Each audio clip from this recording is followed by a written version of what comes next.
dudes. We in this bitch. 2 lie dudes. We facts legit. Our girl Joy has joined the clique. 2 lie dudes. We keep it lit. 2 lie dudes. We got them views. 2 lie dudes. I got them too. 2 lie dudes. We can't not lose. 2 lie dudes. Hey, we're back. And last season. The microphone's not on. Don't bullshit. This is something. Everybody, man, welcome back to the Man Cave. April Fools. We're on the season finale. And for those of you who don't know, it is being streamed live right now. But right. Welcome to the. I am BJ, aka Mr. Bowtie, and with me as always is the nice one, and our lovely assistant Joy. Yeah, assistant. Why she get our drinks or some shit? First of all, assistant. She's not the assistant, but I introduce her differently every time. Have you noticed that? I'm not offended. Okay. Thank you. See? But thank you for being chivalrous, because he was right there with you. Like, don't disrespect our Joy. Hey, and this dude can sing, ladies. Yeah, hit that Barry White again. That Barry White was pretty good. That was pretty Cheers good. to the nation. Cheers to everybody involved. We're not doing it okay? All right. Happy. I got it. I recorded it anyway. It's going. Early birthday to the Admiral. To the Admiral. Yeah. All right. Ready? Love and love. Yeah. Y'all ready? Damn, this nigga ain't drinking. Hey, look, she looked dead at me too. She knew I was going to take this Negro. Hey man, first of all, that's it's illegal. I'm underage. Drink. Ain't the ugly face. Go. I hate this booze. Come on, man. Yeah. Yeah, they're making me drink tequila. It will hurt if I tequila had a bad Peer relationship. pressure. We do it every time. Mm-hmm. Anyway, we're going to start off like we always do. We're going to hit you with that melanin report. So who was shining that black light on? No one. No, I was just joking. Damn. So. Sure not UCLA. But we made it to the right. Let's do it. You know what? We'll get to it in a second. St. Louis nothing. St. Louis University did what? NCAA. They did what? The same thing they always do. They lose. Oh, okay. So y'all used to. All right, we ain't doing that. All right. So UCLA is always in the final? Do you not know our legacy? Number one, the Wizard of Westwood, John. I ain't gonna get to that. All right, listen, man. I'm gonna tell you now. I don't follow. I don't know. I didn't even know that they. Hey, ignorance is not a reason to be dumb. And the reason why I'm wearing this California shirt because Stanford won, and UCLA got the Final Four. So shout out to them. Anyway, so our melanin report, I really focused on, since we're doing this Derrick Chauvin case and the history of police being brutal. Today is actually the anniversary where Bobby Hutton was killed by police in Oakland. He was only 17 years old when it happened. After Martin Luther King's assassination, there was a protest. He was running away. And the cops, I think, put like 12 bullets in him. Yeah. So one of the original black COVID,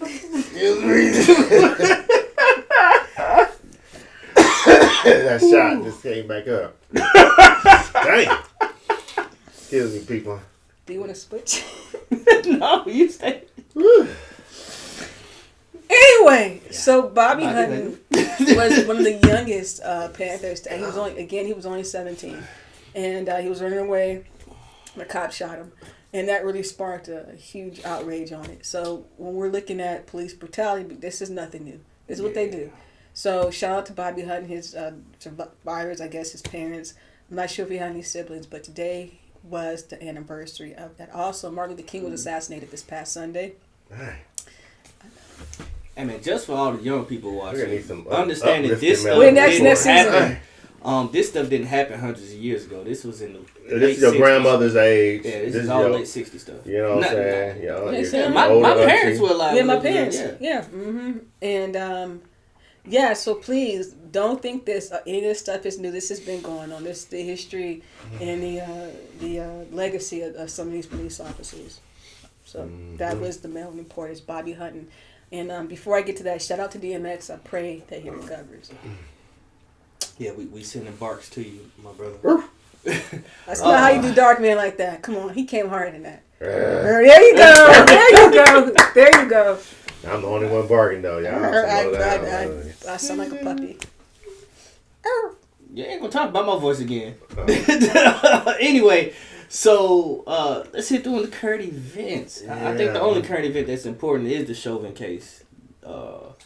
I mean, yeah, if they decide to discard all this evidence and all these people testifying and witnesses and all the testimonies from people even in your own office, in your own police precinct, in your own, working for the state is saying this dude went way too far.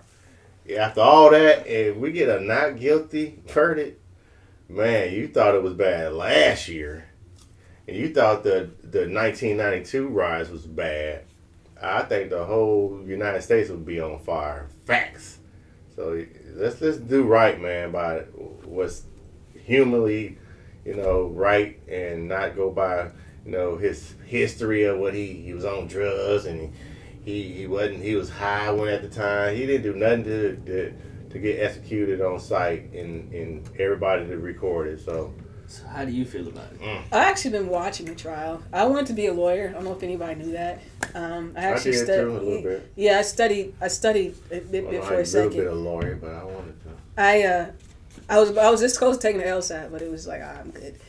So what happened, as I'm watching and hearing the case and the witnesses come in, what's interesting is everybody, even the paramedic who arrived, the medical doctor, the lady who was actually EMT who was on the scene, they all said it was an overkill. Yeah. And they all expressed guilt.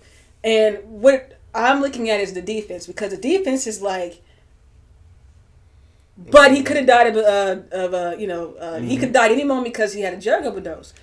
Being from LA and growing up on 54th and the Cimarron, I saw a lot of drug addicts.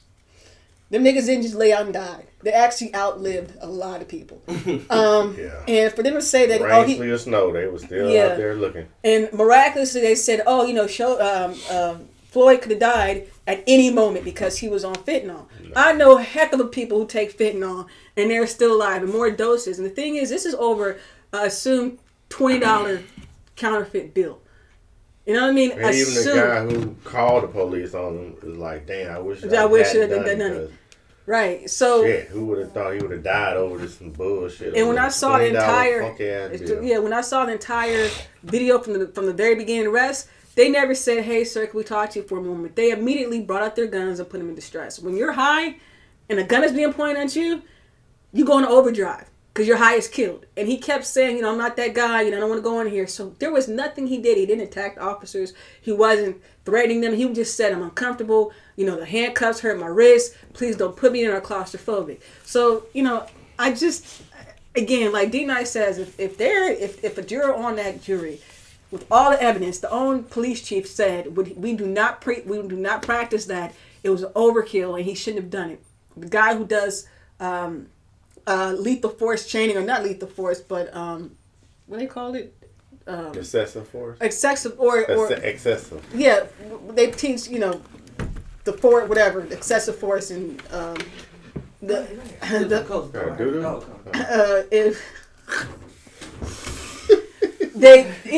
have, I forgot the word for it, but they teach this. And the guy was like, "There's no." Nobody's supposed to see I wear jeans and just throw the shirt on. My bad. Okay, it's fine. And they were saying how he did not practice the manual that he was trained to do, right? So for a police chief to come out and say that against his own officers is very powerful. But I think what the defense is looking for is that one juror who said, "You know what? It was justified," or I can't charge him off a reasonable doubt. Well, so here's the deal, right? Mm-hmm. So looking at it from, like you said, a lawyer standpoint, a lot of my family members are police officers, and looking at it from an objective standpoint, the cause of death was loss of breath. Mm-hmm. So they have to prove that this cop caused that. Mm-hmm. All they need is one juror to think that there could be any other reason that he could have lost his breath. Not because the knee on, as the chief said, not on the neck, on the shoulders, but it's just one person to say that, man, anything else could have caused him to lose his breath. The drugs, the shock, anything other than this police officer initially putting his knee on him. Now, the biggest thing that I don't understand is why they haven't called this club owner, Penny, in and said, hey, explain their relationship. Because it would raise questions to me. For me, it would raise this question as to why would this officer who knows who this guy is treat him that way? Well, I mean, why it's would still he early. do this? It's only the second week. They said his trial's gonna last about 4 to 6 weeks, so it's still early. But I think they're with the prosecution is laying out from 4 or 5 different perspectives. This was not in the manual. This is not what Minnesota. They're basically saying that what he did was against his training. But that doesn't mean he killed him. That's the thing. Doctor, that's the biggest thing. The medical doctor who said that, first I thought it was cardiac arrest, but it's not. It was from asphyxia. And the only way it's from asphyxia if something is blocked. So they have the medical doctor, they have the EMT, they have the witnesses, the guy who did the mixed martial arts. They're like, hey man, I know that move. You're messing up his air supply. So they have all these people are saying, hey, what you're doing was wrong. Well, the best friend can't even testify. Oh, because he's the guy who was with him because he has a charge. Because he gave him the counterfeit bill. Yeah, and he has a charge with him in Texas. So he's pleading the fifth. The guy who's going to be the voice for George Floyd is I mean, that's what I'm saying. Like some people ain't your homies, man. Yeah. I really personally, I think he's a coward because even if you are going to face a little bit of time, I think it's worth it to get that truth out and to punish this police officer for doing it. The thing is, he's not. But then it's like he ain't a real friend because if that was my friend and I saw that, I'm like, fuck it, I'll do 2 or 3 years. Yeah. You know what I mean? I'll take that. In the state, he's not gonna do hard time for it. And the state will probably be like, okay, since you gave a testimony, we'll go ahead and write this out. They're gonna plead but like again, exactly. And I think his girlfriend at the time really did a strong testimony because she was like, he worked out every day. He was always running. He would do sit-ups and pull-ups, so they showed that he was physically healthy. Mm-hmm. And they said, yes, we both struggled with prescription medications. So he wasn't a crackhead like most of America. You know what I mean? White America. Y'all niggas, that's how Rush Limbaugh passed, because that nigga was popping hell of a Oxycontin and all of this stuff. So, and he was Satan's cousin, too. Yeah, he was Satan's cousin. I think they look alike. So, so for me, again, people suffer for popping pills. You know what I mean? 2 of the greatest artists died from that shit. Sheesh. I'm sorry, Prince and MJ. Yeah. So anyway. Right. Yeah. So we're going to get into our topic of the day. You going to hit us with our topic, sir? The topic is shit. I want you to explain. That's why I asked you specifically, because I like the way you drowning the swimmer. Okay. I like the way you explained it. That's why I asked you. All right. The subject matter today is drowning swimmer, and what that means is any person you feel that's the responsible body in your circle, any family member that's always handling their business, and you can go to them and ask for assistance or even stay with them. Like. You take these situations and you keep using, abusing, you don't make any growth. You basically just pulling down the person who's helping you out until they where you at. So that's what drowning the swimmer is. Fucking pulling down the shit that can help you out in the long run. Rather it's family members. The opener.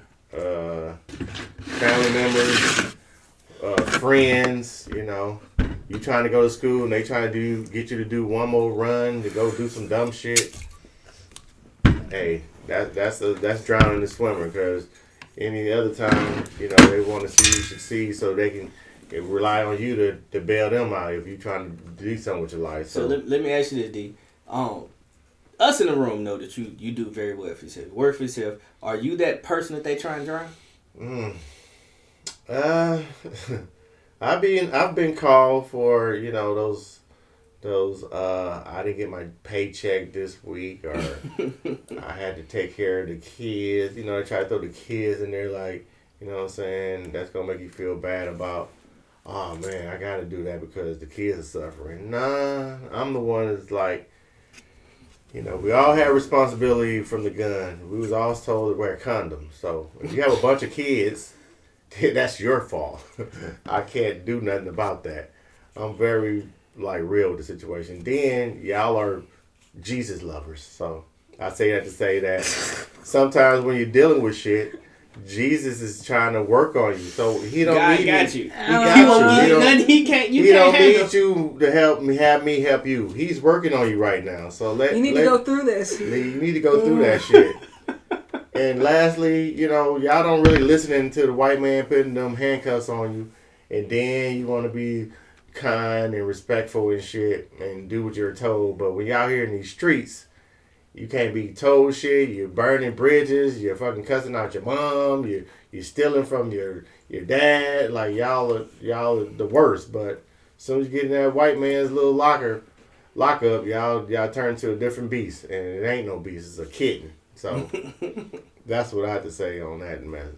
So who's the one amongst your friends and your family?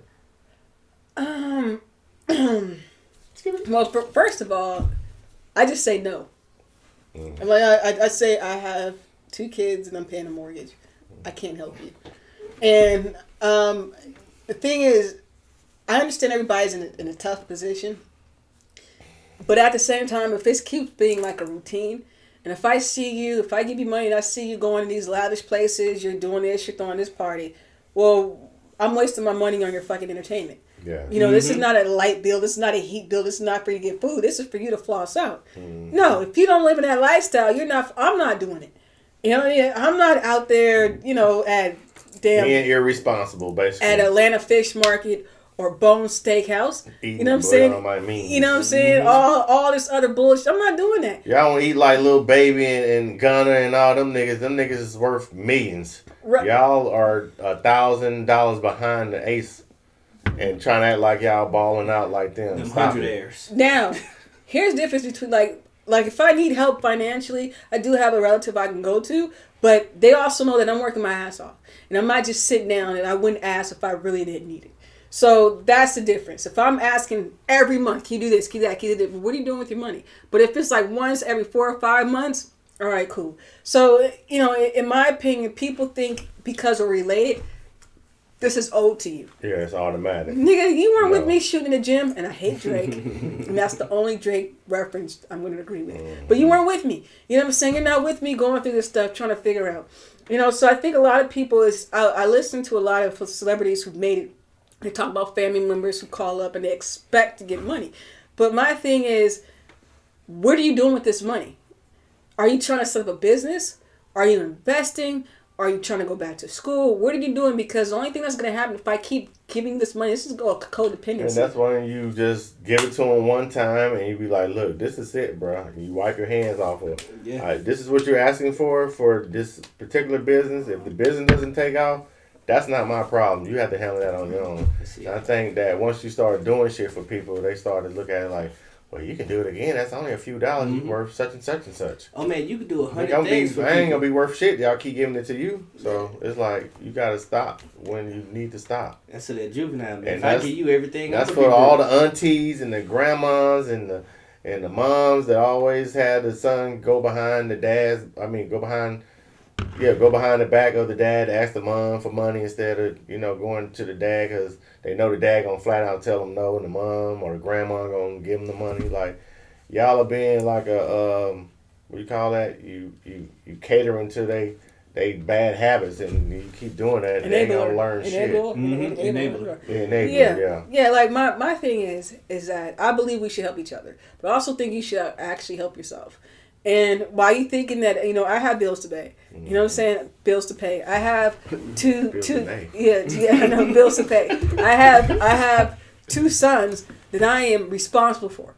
You know what I mean? They have needs. They have wants. They've never been without food, clothes, a haircut tomorrow. They've never been without. So for me to put my money to you, which means that I'm taking away from them. And they are my responsibility. Above anything else. They're my responsibility until they get 18. Because when they get 18, they're on their own. Sorry. But I also think that people play this relation role. Well, I'm your cousin, I'm your brother, I'm your sister, I'm your parent. No, nigga, you are you. You know what I'm saying? I didn't ask for this. And don't look at my success as a way for you to be lax. And then sometimes it don't even be success. It's just to be you doing what you're supposed to do to get the basic stuff in life that they say you're supposed to get if you do these things, and then you do those things, and then they're looking at you like you better than me. You can't come visit us. Like, man, stop with that dumb shit. Like, You know, I didn't stop you from learning shit. You can go still pick up a trade. It's all on you. It's all about your motivation and your drive. Stop blaming everybody else for your fucking failures, y'all. Like, for real. No, yeah, but then one thing I respect about LeBron, he gave his team money. He told them to go back to school and learn, and then come back and let's build something. Yeah, and that's exactly what you're supposed to do. His team, his inner circle, his team, his group, they didn't break that money out. They didn't buy bins and the fucking $20 house, 20-room house, or go on the club. No, they took that money. They learned how to be agents in the game, and they got people together. And they run his enterprise. And they run his enterprise. That's how a team is supposed to build. Yeah, you grow your team. You grow your team. Teaching them wealth or know-how. Right. I goddamn tell them how to buy a Gucci belt. Right. So now Rich Paul is having all these blue chip talent coming to his agency. And this kid doesn't have he's a young man, he doesn't have a college. Yeah. But what he did was he learned the game. LeBron said, hey, take this money, learn how to be an agent, and let's take over. That's how you build your team. Not, I'm going to smoke you out for 6 months. I'm going to just give you money to fuck around. I think that's what would hurt Michael Vick. You know what I'm saying? And Iverson. Iverson had the same issue. Allen Iverson, MC Hammer.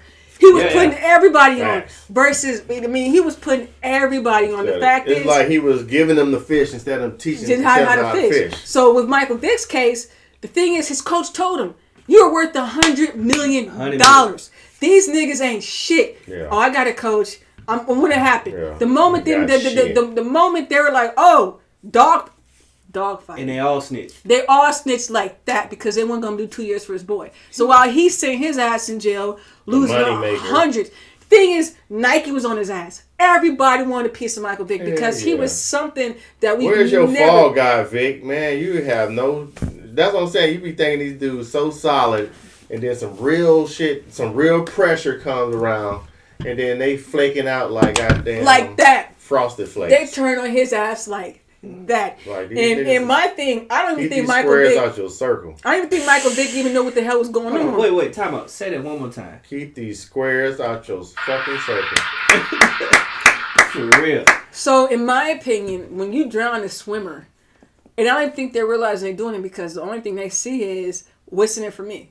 And the moment you turn their back on them, oh nigga, you ain't keeping it real. You ain't about this. Nah, fuck, nigga, I'm not loyal to no street. I'm loyal to myself first. And I think a lot of times when, they talk about keeping real. Fuck that. You know what it really is, man? Those people who come out of the slums, come out of the streets and they make it, they feel like it's obligation for them to keep these people around and keep them on. Right. And that's exactly what it is. It's survivor's remorse because they made it out. And they don't realize I'm grown. I've now moved on to a different level. If you guys aren't helping me or growing in this level, are willing to learn some shit, you shouldn't be here. Like Jay-Z talked about how when he started making it in rap, how there were people he just couldn't talk to anymore. Some of them understood. And now you got these athletes who is crazy because at 19, 20 years old, you can get 64 million dumped in your lap and you don't know how to deal with that. So what do? Oh man, you a boy, man. We got it. We good. We made it. You didn't do shit. You didn't do shit. And now this person's finna live off you for the rest of your motherfucking career. And then when you lose all your money, oh man, what went wrong? You didn't fucking contribute. You didn't help. You didn't paddle the boat. You didn't do shit. You sat on my back until I drowned. That's not really a team. If you're not teaching your team to expand their know-how, then they all depend on you. As soon as you fall, then the rest of the team gonna crumble. So that's really not a team. That's like a woman with on welfare. She's getting money for the kids she have, but you know what I'm saying. I mean, it's a drag. That's because those guys don't know how to lead a team. That's also the difference. Some of those people don't know how to lead a team. That's true. And they also don't know how to separate themselves from people. Like, I got family members who, they have never asked me for money. And I won't sit here and say that they have. But also, I don't talk to them enough. But me working in hotels for so long, I had people calling me all the time. Oh, yeah. Oh, man, I'm finna go to Vegas. I'm finna go here. Right? But the difference is, me and you talk regularly. Yeah, true. And then I would have people randomly call me up. To the point where I used to lie to him straight up, man. I only get like so many a year, man. I used them all already. It be January, man. I only get so many. Granted, I just don't want you going to fuck up my shit. I was the person who had to fire people and call them and tell them like, hey, your grandma. Worst story, man. I'm gonna tell you this because it's funny as hell. But the worst story I've had. Look, when I was in Austin. I ain't dry snitching. Didn't nobody know who he is. Alright, go. But nah, when I was in Austin, man, this guy, this couple was having sex in the pool in like the middle of the day. It's like it's like 1 o'clock in the afternoon, right? But we also had this baseball team staying at the hotel. So these kids, these 6, 8-year-old kids, little kids, they trying to go to the pool and they go out to the pool and like, oh, we can't go. Run back to their moms like we can't go to the pool. And it's the weekend. My dumb ass, I'm MOD. I walk by. The kids like, oh, we can't go to the pool. And I look at them, why you can't go to the pool? The pool open. The pool is good. So then they tell me, no. Them people out there doing stuff in front of their moms. So I'm like, all right. So let me see what the hell they doing. Go out there. This is older couple. I mean, I say old. It's older couple. Literally having sex in the pool. Sunlight, everything. I was like, listen. Right. Yeah. Y'all can't do this right here. The worst part is, it was an employee's grandparents. Wow. So it was up to me to make the phone call to this employee who was not in the same state. Hey, this person who's staying here on this employee rate, their parents are about to get kicked out. I had to make this phone call. You know how, like, the manager who I called and talked to, he was like, I don't know how to tell him this is happening. Your grandparents are having sex in the pool. And like, who wants to hear that about their grandparents? And there's life after 60. There's life after 60. Hey. But nobody wants to hear that. Like, do you really want to hear, yeah, we caught your grandparents fucking. Like, nobody wants to hear that. Like, hey, all right. They You still a got lie? it. You a lie? I'll be like, they still got it, My baby. grandmother- You're like, don't tell me about it. Let them do it. My grandmother be laying it down. That's right. You get it. You represent They the was family. having sex in front of a bunch of 8-year-olds. You're a They don't pedophile. It's different now. Yeah. It ain't just they having sex, literally having sex in front of 8-year-olds. That's not appropriate. Yeah, so what we trying to say is people being in positions to help and then people pull too much from you to get what you can do for them. Then when you can't do no more, they like, man, what the fuck, bruh? Yeah. Like, nah, what the fuck with you, bruh? Like, get your shit together, man. Like, stop depending on other people to bring you up. Self-sufficiency. Oh, yeah. Man, you can do something for somebody 99 times. That one time. Everybody, you know what? Everybody just got this $1,400, right? Well, the Not motherfuckers everybody. who file taxes. See, that's another grown-up shit you have to do. You have to file taxes. You have to, you know what I'm saying? Me. This dude I was talking to didn't understand why we had to file taxes. He didn't understand? He didn't understand why. This grown man. Grown-ass man. And you was Yeah, talking how to old- him. No. Oh, that ended, right? No, it ended right No, there. no. I'm But you don't know they dumb I until was you done. talk to them. I was done. After that, I was done. I was like, well, why do we got to file taxes? I've never filed taxes. I was Dude, like, well, 30-year-olds nowadays are like Has he the new ever- teenagers. like, Never, They don't know never. shit. He had a job, but he never filed tax. I'm like, Oh, I said yeah. the IRS is about to eat your ass. That's a good way to be broke. You Man, gonna all be my poor. homies I've been cutting since Cedar Grove High and elementary and middle school. Man, file taxes. Get your shit together, man. Stop acting like you don't have to do that because Oh, you have you to just do don't it. have to do it. No, you Okay. have to do it, bro. If you want to get a house at some point in your life or even build your credit up, you have to do this shit. You can't always look for everybody else to pull your ass out of a situation. Man. It's like, get out of that, man. That's how they got Everybody's Al Capone. pacified to be dependent on everybody else. Y'all need to stand on your own 10 toes and get it on your own. You can't talk about you from the trenches and you get out the mud and everybody else is helping you get out the mud except yourself. So Everybody get put a hand out for you. You tell me yeah, I got like, out of the mud. I No, know you they did, got nigga. you out They the mud. pulled you out the mud, literally. Like, You have to honestly understand that income that you used to get is not going to survive. Yeah, You have to temporary. you have to be able to be really smart with your money. Alvin, Kurt, the guy, the running back or receiver from the Saints, Alvin Kamara. Right, he said Kamara. he has not touched an NFL check, yeah, I heard that. and he said this is why, because he's playing Boy for. up in Ohio too. He said No, that he too. didn't. Alvin Kamara's from Georgia. I didn't say where he was No, I'm from, just saying bro. the guy from the Saints. Oh, I thought you said he grew up from. No, I'm saying the quarterback for the Browns. He ain't catch his check. He was saying that too. Oh yeah, they said. Mayfield? They Mayfield. said they. Well, he has money anyway. His parents. His parents came from. Yeah, so like the thing is, a lot of these NFL people. I was listening to Andre Rison. He said every week he had a new car, and I'm like, you dumb. And he invested in a lot of. He was one of the ones who went broke shortly after his career. Right, exactly. Yeah, he was doing dumb shit. So it's like a lot of these rappers, a lot of these entertainers, a lot of these athletes thinking that this money is going to come in constantly.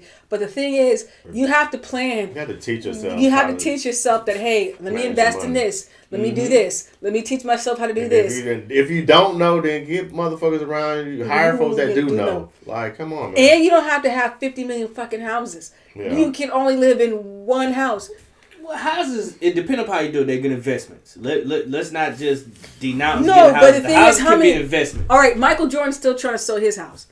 No one's gonna. There's not a market. She's saying when you get a whole lump sum, you just go out there buying houses and shit. Right. I understand what she's saying, but I want to make sure people who listen understand you can invest.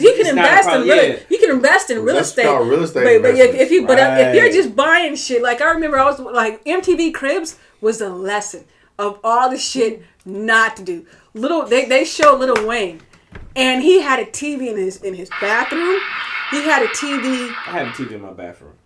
Okay, you're right. He had a flat screen TV on the surface of his pool, and I'm like, who the fuck is watching television in a pool? But no, you know who was really realistic and actually showed what you should really. Redman. Redman's yes. He was the one that you should watch and say, man, you know what? Yes. This is how she lived. He lived don't within show his means. what you got, bro. He went to an apartment. Look at you. He had the two wires to ring the doorbell. But that's another thing. Like people, when you flash your stuff, people think, oh, you can afford it. You can afford it. You can afford it. But really, you can't. And a lot of these entertainers, because of COVID, have gone broke because they're not out there. They're not out there doing concerts and making money. So it's like, when you invest in yourself versus things that you cannot, things that don't resell.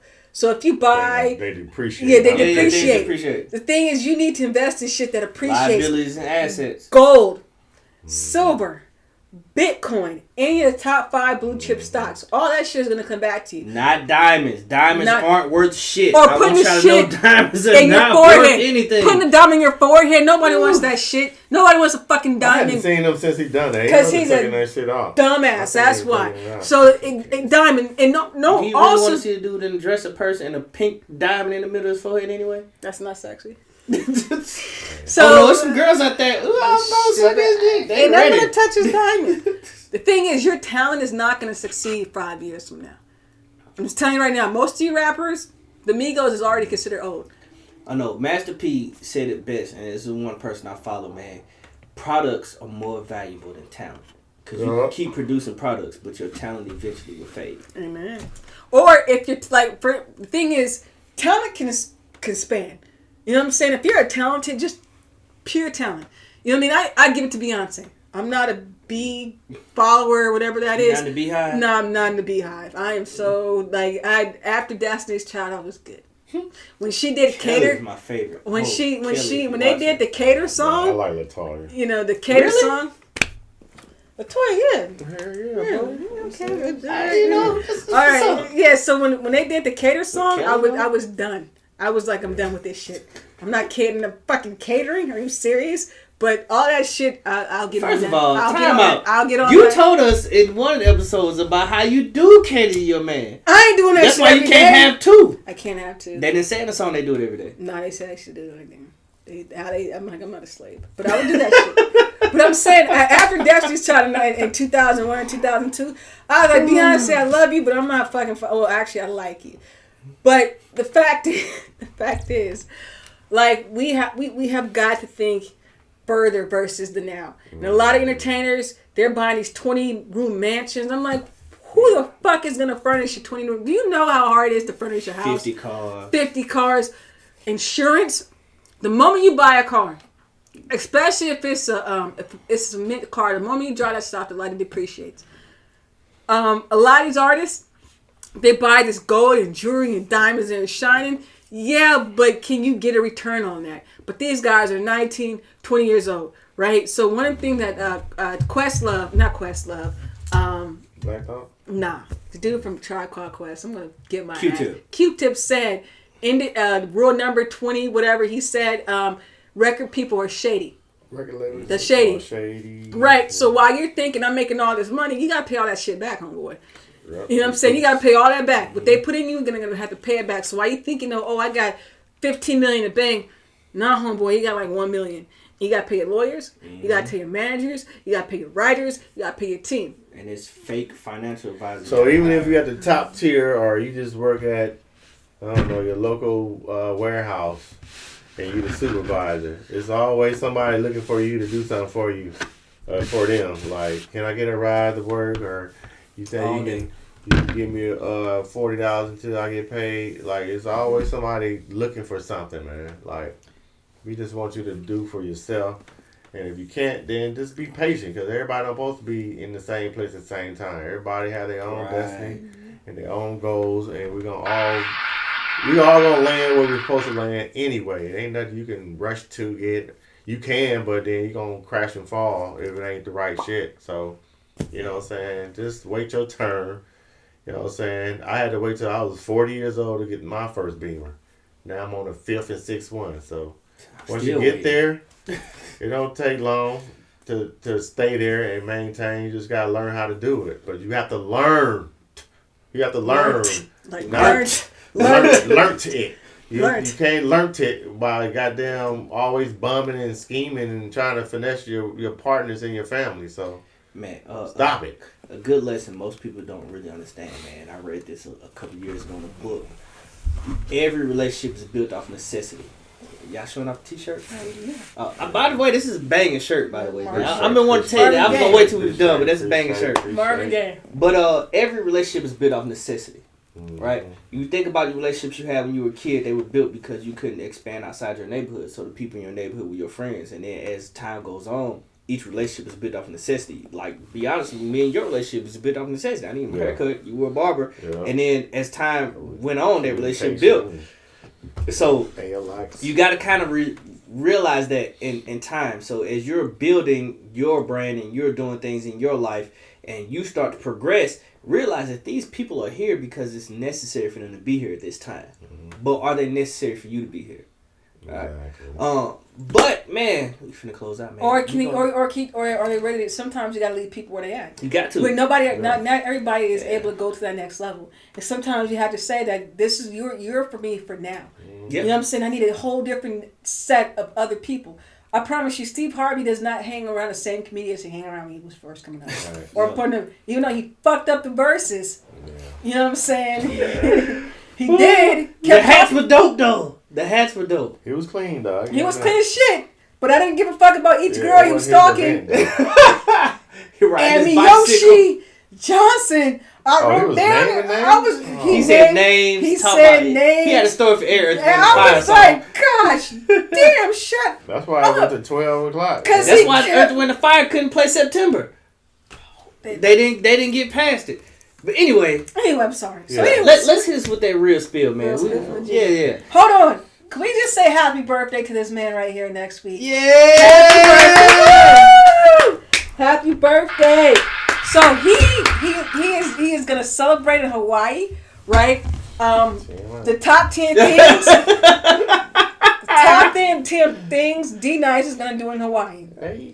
Buy some green. Smoke some green. Buy more green. Smoke more green. Whoa. Buy some green. Go to a luau. Buy some green. Turn all the way up. Bring back some green and smoke out the homies. Hey, so you're not going to the beach while you're in Hawaii? I thought she was gonna mention that. You know, I'll touch a beach or two. So yeah. He said a bitch or two. That too. I ain't mad at you, brother. Hey man, if it happen, it might happen. I'm trying to make it happen. Woo! But yeah, real spill. Hey man, shit, I might go with you. It's too late. Tickets is crazy. I got so much money with Southwest right now. Oh real? Man, I got like $2,000 worth of Southwest. So all right. So what these two guys are gonna do in Hawaii next week? All right, they may come back with some Samoan kids 9 months later. 9 months later. So if we see some Samoan newborns on this show, where the magnums at? You know, still over there. Okay, poke holes in them bitches. Don't be cheap. No, wait a Ladies, minute. they already know that. They already know that, bro. Anyway, man, let's get this real spill. She giving terrible advice. Hey, if you're trying to come up, just be like, here. I am poor, by the way. Just poke a little. You will not come up on me. I am poor. Poke a little hole. Anyway, real spill. Check it out. It's hard out here to be ourselves. I know it is. Everybody wearing the same lashes or the same hairstyle or same hairdo or the same clothes. But when it's all said and done, just be yourself, man. Because you can't go wrong with that person. You've known that person your whole life. And trying to be somebody else only ends up being a low failure for yourself. You end up losing. The people that you're trying to be like don't respect you anyway. So just be yourself, and you'll have more people of true essence around you and mean well for you. If you're trying to be somebody else, then you got all kind of other fake motherfuckers around you. They don't know who you are, so you don't know who they are. Y'all all just some fake ass people. So be yourself, and you'll go further that way. Real spill. This is with that joy and pain. So my joy and pain mixed in. Then my baby Bruins made it to the Final Four. They were the last four in, but then they lost because a half breed wanted to throw up a half court shot. But it happens. But I'm happy. You know what I mean? And then Stanford came in and represented and won. It was a great game. I say this March Madness tournament was amazing. I enjoyed it this year. Every single moment of it. My pain is that we have to see the execution of somebody that happened every single day with the Derrick Chauvin case. In my opinion, this is a real fork in the road for American justice. I don't know what more has to happen to say that with policing and reform and all that needs to happen. I think about George Floyd's daughter, who I know has to hear this stuff and see it, and I can't imagine seeing a parent or my parent being executed on live TV. And lastly, I would say my pain is that Baylor actually won because I fucking hate everything about Texas. I hate you, Texas. But I don't like it. It was a black team. So. But it's a black team. But I fucking hate you, Texas. All right, bow ties. Hey man, so first of all, I know I get that crap about UCLA, but shout out to UCLA. I'm not a fan, so I won't be a hater. But shout out to UCLA. Thank you. Also, man, why y'all in the mood of clapping? Can y'all clap for my Cardinals who are killing it right now? Yeah. The third game, second game? The second game. It's the fourth game. But what, it's still early. It's early as shit. But we're winning. It's Are they 4-0? early. But we're winning. It's early. We lost one game. It's April. Opening day was last week. The first week. Talk to us in October.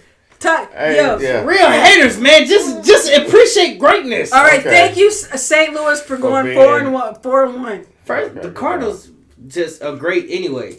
11 World Series championships. All right, anyway, 15. It was in the fucking United States. Blacks weren't even allowed back then. So. Exactly. First of all, when was the last time last year? No. When was the last time the Cardinals won? When do y'all think the last time the Cardinals won? Like 15 years ago.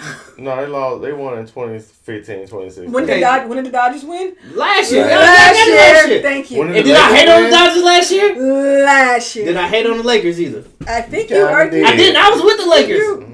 I was with the Lakers. He's bandwagon people, man. I'm not bandwagon people. I'm a LeBron fan. I'm going to be real. I'm a LeBron fan. So if LeBron left to go to St. Louis... We don't have a team. Oh, my bad. Actually, so listen. First of all, let me give y'all this tidbit of history. Tell y'all about a team called the St. Louis Spirits. The most profitable team in NBA history. The Black Negro League? No. They were a ABA team. They were the team that profited off the ABA-NBA merger. They're the most profitable franchise in NBA history because what they did was... where were black folks during this time? They were playing in the ABA. What you mean? Dr. J played in the ABA. I'm saying, what year was this? 1950. 50? This was the 70s. Okay, whatever. See, this is just real hatred right here. Oh, you're talking about basketball ABA. What other ABA was it? I was just making sure you flip whole. Anyway, y'all talked about basketball with the Lakers. I'm gonna tell y'all about my team, the St. Louis Spirits. That was tied you in a knot? No, y'all want to talk about it. We gonna put it out there because y'all ain't finna hate on St. Louis like we ain't got it. Y'all in St. Louis. All right, So you know what? St. Louis, we the love Spirits you, of St. Nelly. Louis were the most One of my favorite profitable songs, team in the NBA Air Force One. because they were smart. Hey. They thought long term. They still get paid off every single ABA team that got inducted into the NBA. They get money off them. Good the job. Spurs, the Mavericks, all them. All right. But anyway, St. Louis. Yeah. What ties me to not is you two motherfuckers. I hate y'all. But no, seriously, man. Let me get out of here because we running way over.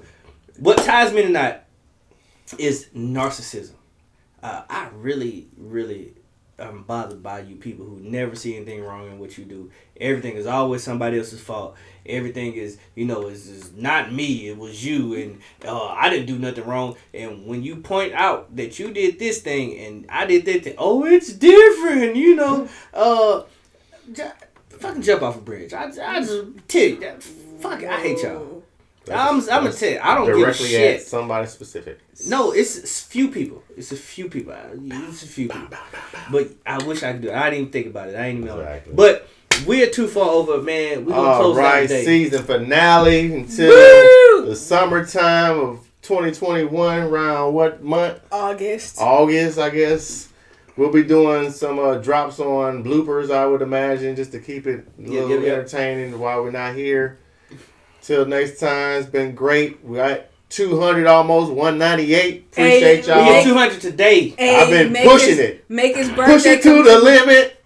Yeah, I've been pushing y'all. All right, Rick hey, Ross. join. Hey, go ahead and sing for him, man. Go ahead, give me a little, just sing. Yes. I'm so in love with you. Yeah, and do what you want me to. What? No, not the lyrics. Let's get it out. Right anyway, man, please like, subscribe. Let's go. We out of here. Till next time. Peace. I said peace. What the fuck? Yeah. Welcome to the Blue Line. Peace.